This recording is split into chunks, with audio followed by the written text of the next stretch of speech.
Hello hello friends, good morning. Welcome back to my channel. और आज शिवरात्रि है तो यहाँ पे मैं पूजा करने के लिए आ गई थी। और भोलेनाथ से बस यही प्रार्थना करती हूँ कि जितने भी लोग भोलेनाथ जी में आस्था रखते हैं, या जो जो भी लोग भोलेनाथ जी का आज व्रत हैं, भगवान जी उनको सद्बुद्धि दें और अपना आशीर्वाद उन पर बनाए रखें। बाकी मुझे ज़्यादा कुछ तो आता नहीं है, लेकिन फिर भी जितना भी मैंने देखा था, सुना था, उतना मैंने शंकर जी की पूजा की है और नहलाया वहलाया भगवान जी को, और अपना उनसे प्रार्थना करी थी कि भगवान जी, मैं आज आपका फास्ट हूँ, तो आप अपनी कृपा बनाए रखें और जो भी मुझसे भूल चूक हो वो सब मुझ क्षमा करें। और बस मेरे घर में सबकी फैमिली में सबकी रक्षा करें, सब लोग अपना प्रसन्न रहें, सब लोग अपना कर्म अच्छे से करें, अपने कर्तव्य का निर्वाह अच्छे से करें। और बस मैं यही चाहती हूँ कि भगवान जी, मैं स्टडी में अपना मन लगा के अच्छे से पढ़ाई कर पाऊँ। और जैसे मैं सब कामों को अपनी जिम्मेदारियाँ समझती हूँ, वैसे भी मैं पढ़ाई को भी अपनी जिम्मेदारियाँ समझ के आगे बढ़ती रहूँ। और अभी तो ये शुरुआत है, अभी तो मैंने बस शुरू किया है। तो सबसे पहले मैं बता दूँ कि मेरा नाम है सिमरन सिंह और मैं यूपी टेट और टेट सी टेट क्वालिफाई हूँ। तो यूपी में वैकेंसी नहीं टीचिंग की आ रही थी, तो इसलिए मैंने बिहार का एग्ज़ाम भरा है। पर सच बताऊँ तो मेरी इच्छा नहीं हो रही है कि मैं मतलब पेपर देने जाऊँ, क्योंकि सब कुछ छोड़ छाड़ के वहाँ पे रहना थोड़ा सा मुझे ठीक नहीं लग रहा है। बाकी देखते हैं क्या करते हैं। बाकी तैयारी तो मैं कर रही हूँ। आर ओ का मैंने एग्ज़ाम दिया था और वो एग्ज़ाम फिर से दोबारा भी होगा, री एग्ज़ाम। तो पेपर लीक हो गया था, तो मैं सोच रही हूँ मैं उसी की तैयारी अच्छे से करती हूँ। 6 महीने भी मिल गए हैं, तो ये गोल्डन चांस भी मिल गया है। तो इस गोल्डन चांस में हम लोग ऐसा कर सकते हैं ना कि अगर तैयारी अच्छे से करें तो हो सकता है क्वालिफाई हो जाए, क्योंकि कंपटीशन तो बहुत है। लेकिन अगर मेहनत करेंगे हम लोग तो मेहनत का फल भगवान कहीं ना कहीं आपको देंगे ज़रूर। तो बस मैं इसी विश्वास के साथ आगे बढ़ना चाहती हूँ।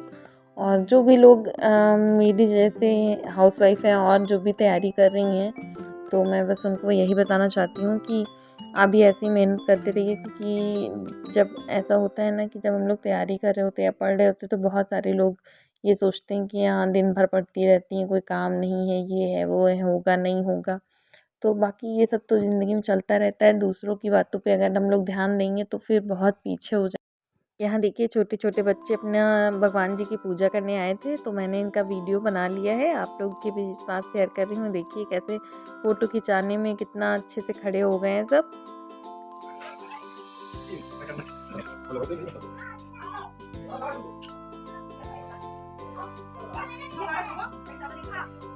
देखिए कौन कौन मिला जा रहा है। बाय। यहाँ पे मैंने सुबह सुबह अपना जो है स्टडी करने के लिए बैठ गई थी, क्योंकि अभी तो नाश्ता वगैरह सब आ गया था बाहर से ही। आज खस्ता जलेबी सब आई थी। मैं और मेरी जेठानी फास्ट है, बाकी ये लोग फास्ट नहीं है, तो इन लोगों का नाश्ता हो जाएगा। उसके बाद फिर हम लोग खाने का देखेंगे, जो भी बनना होगा बना लूँगी। और यहाँ पे मैंने सबसे पहले रिवीज़न करने के लिए बैठ गई हूँ। धूप भी थी, थोड़ा ठंडी लग रही थी, तो मैं बाहर ही पढ़ने लगी हूँ। और यहाँ मैं अपना जो भी मैंने नोट्स बनाए मैं उनका रिवीज़न कर रही थी। और रिवीज़न करना बहुत इम्पोर्टेंट है, क्योंकि ऐसा होता है ना, हम लोग कभी कभी बहुत पढ़ने के चक्कर में सब कुछ न्यू न्यू चीज़ें पढ़ लेते हैं, और जो पीछे वाली चीज़ें हैं वही रिवीज़न नहीं कर पाते, जिससे बाद में बहुत एग्ज़ाम टाइम में दिक्कत होती है। एग्ज़ाम टाइम में दिक्कत मेरे साथ तो हुई है एक दो बार, क्योंकि जो भी क्वेश्चन मैंने आते होते थे वो कन्फ्यूज़न हो जाता है कि ये यही है कि नहीं है।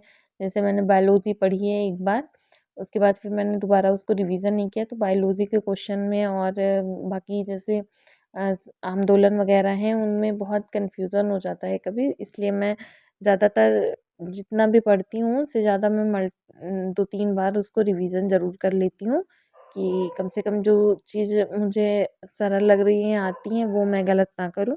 और बस इसी के साथ मैं अब जा रही थी नाश्ते के लिए किचन में, और जो भी नाश्ता रखा है सबको दे दूँ और चाय वाय बना दूँ। और यही होता है कि हम हाउसवाइफ के पास टाइम तो रहता है, पर पढ़ाई के लिए भी हम लोगों को टाइम निकालना पड़ेगा, मिलेगा नहीं। अगर आप हाउसवाइफ हैं तो आपको टाइम मिलेगा नहीं, आपको टाइम निकालना पड़ेगा।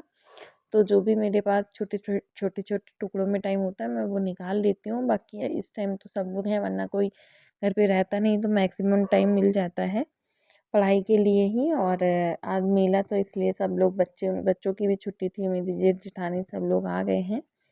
तो बस इसी के साथ जो है बस मैं आप लोगों से यही कहना चाहती हूँ कि किसी की भी निगेटिव बातों को अपने दिल से ना लगाएं। आप अपना करियर अपना जुनून बनाए रखें, अपना वो बनाए रखें कि हमने मतलब एक उस मानव जीवन मिला है हम लोगों को, तो कुछ करने के लिए भी मिला है। और बस ऐसे ही अपनी इच्छा शक्ति जगाए रखें। और हाउसवाइफ होने का मतलब ये नहीं कि हम लोग बस चूल्हा चौका या बच्चों में ही पड़े रहें।